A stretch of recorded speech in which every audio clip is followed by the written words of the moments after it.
A graça e a paz. Pastor Luiz Roberto, nós agora vamos falar sobre ativação do raciocínio, né?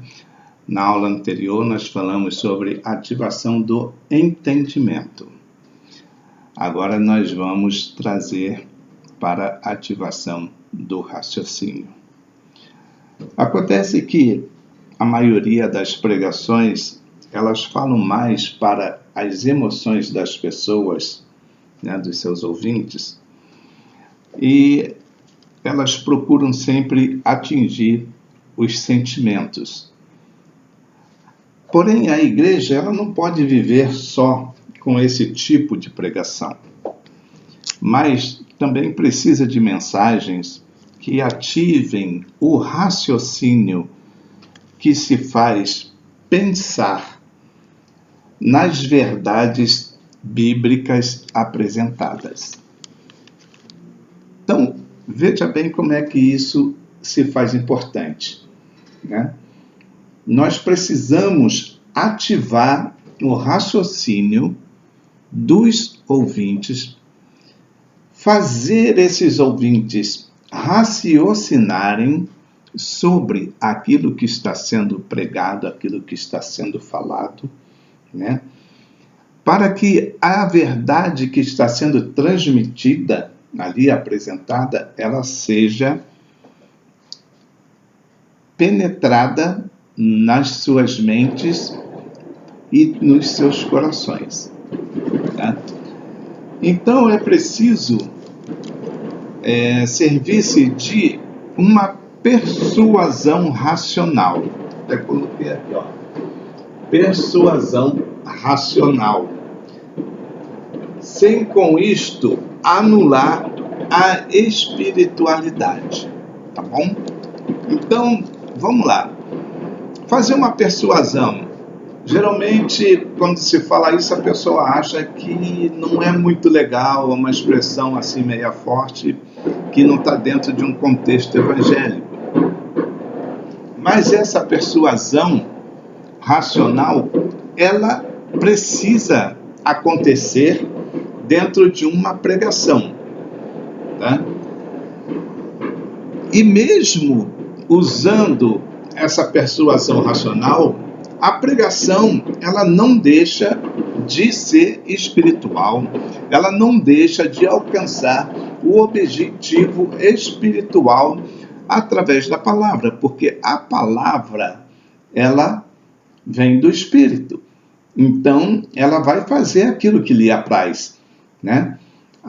Só que o que vai acontecer é que o pregador, ele vai usar dessa persuasão racional para a pessoa raciocinar em cima dessa palavra, ok? Estou tentando explicar o melhor possível para ficar bem claro, né? Então, isso, nós vimos aqui, ó, eu até separei alguns textos que falam disso, né? Marcos 12, 30, né? Marcos 12, verso 30 e o verso 33, Jesus falando sobre isso que eu estou falando agora. E 1 Coríntios também, 14, versículo 19, Paulo falando. E Paulo de novo falando em Romanos, capítulo 1, versículo 1. Né? Então eu vou ler esse texto aqui, vocês acompanham aí na Bíblia de vocês, né? Vamos ver aqui, primeiro Marcos 12, 30. O que diz lá no verso 12, no capítulo 12, no verso 30? Amarás, pois, o Senhor teu Deus de todo o teu coração. O que é o coração? O coração transmite o sentimento, tá bem? As emoções, ok? De toda a tua alma. Agora já começa a mudar um pouco, né? Amarás o Senhor teu Deus né, de todo o teu coração, com todo o seu sentimento, de toda a tua alma e de todo teu entendimento e de toda a tua força. Então veja bem, Jesus está falando, né, que se faz necessário que o cristão, ele ame a Deus, ame a Jesus com o seu coração e com o seu entendimento. Então isso é muito importante, porque Jesus está falando assim, olha, você não pode me amar só com as suas emoções, com os seus sentimentos. Você tem que me amar com o meu entendimento. Por quê? O entendimento, ele abrange tudo. Ele abrange as emoções, ele abrange os sentimentos. O entendimento vai discernir as emoções, e o entendimento vai discernir também os sentimentos. Ok? Porque é o entendimento que controla, que vai dar o ajuste nas emoções e o ajuste no amor, nos sentimentos. Tá? Então, Jesus alerta para que nós venhamos usar o nosso entendimento, porque isso se faz importante para o cristão. Tá bom? Agora vamos lá em Paulo, né? Vendo lá 1 Coríntios. 1 Coríntios. 1 Coríntios.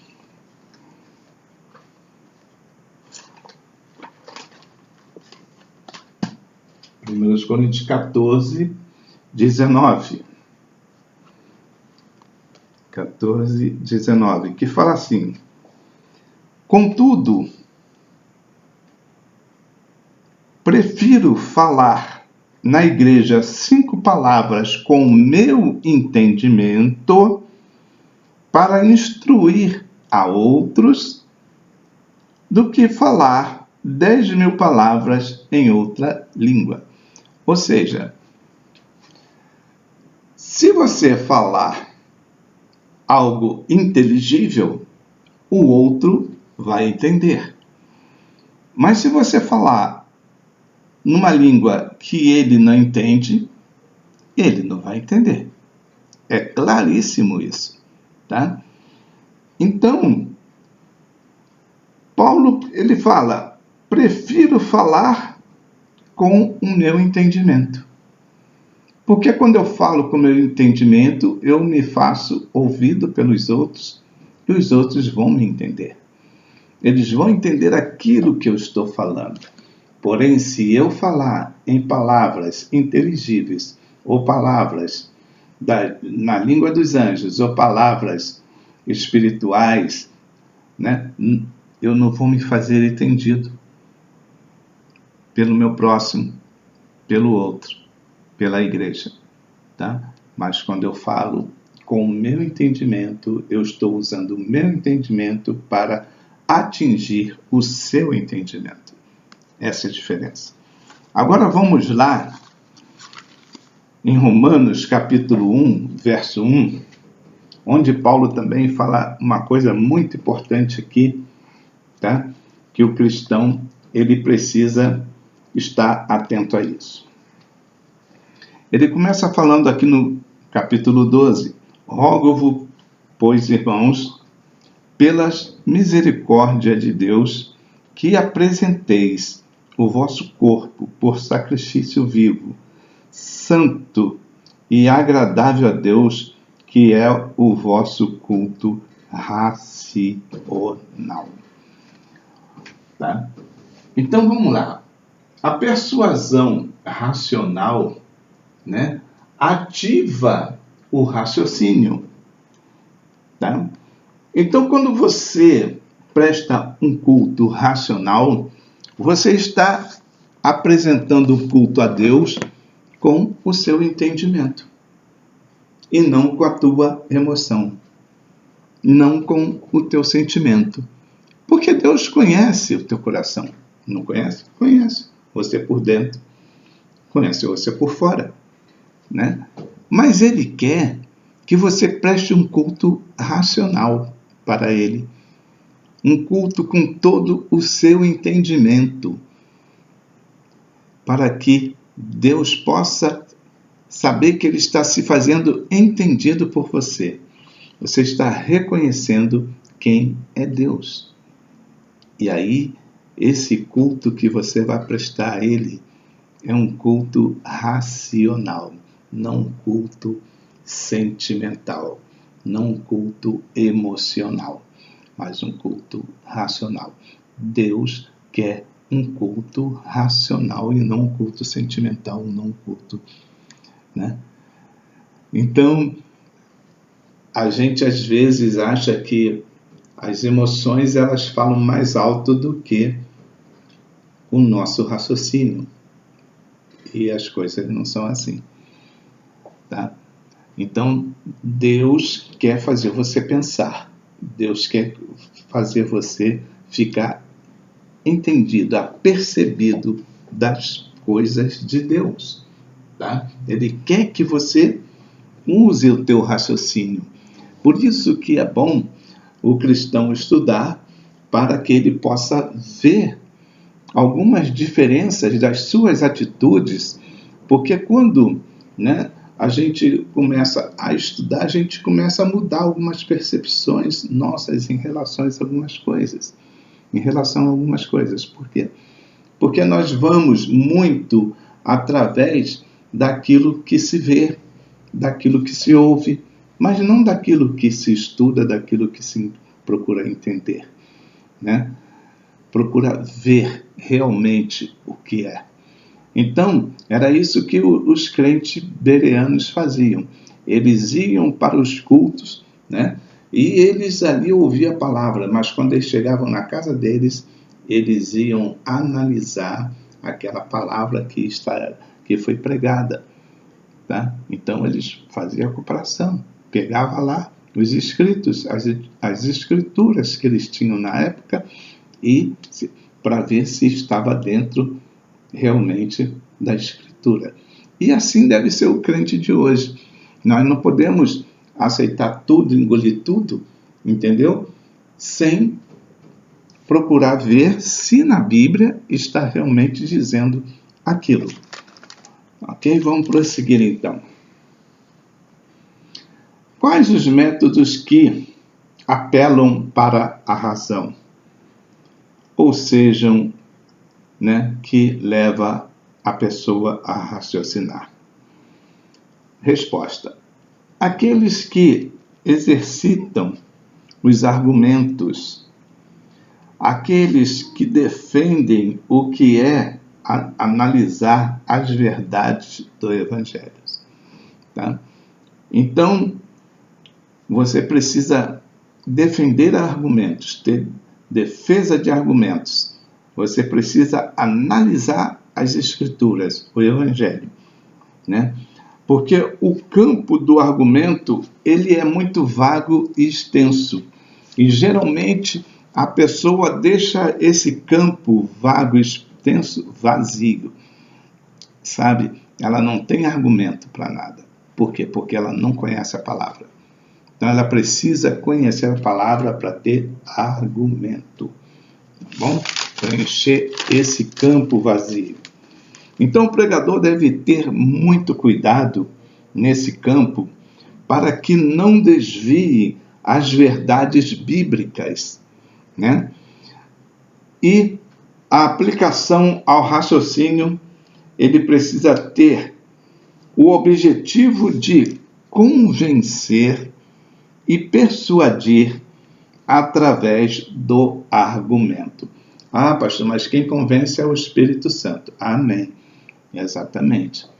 É ele que vai convencer. Mas você já vai usar o argumento de convencimento para que o Espírito Santo haja na vida do ouvinte, para que ele se convença realmente de que aquilo é verdade, está dentro de uma verdade bíblica, né? Então, a sua tese a ser apresentada, ela deve ser defendida com objetivo e clareza dentro da verdade bíblica. A verdade bíblica é que vai conduzir o sermão. O sermão, ele não pode ficar fora da verdade bíblica, tá? Nós temos ferramentas, nós temos aplicações, nós temos muitas coisas que podemos usar na apresentação de um sermão, né?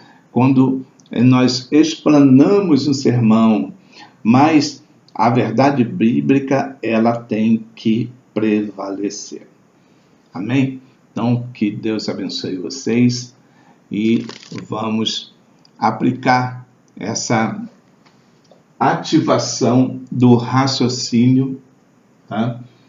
Na persuasão racional, para que possamos realmente atingir ao público da igreja, atingir aos pecadores, para que pessoas se acheguem a Cristo, para que pessoas realmente possam se converterem verdadeiramente, né? E também possam estar se reconciliando, se consertando, se reparando, então se perdoando. Então, são várias coisas que o Evangelho faz, né? Através daquilo que nós podemos apresentar, aprender para mostrar para a igreja de uma maneira que você abrace e consiga atingir os corações, atingir os pensamentos, atingir a mente, né, para que o cristão realmente ele tenha um conhecimento pleno da palavra de Deus. E quando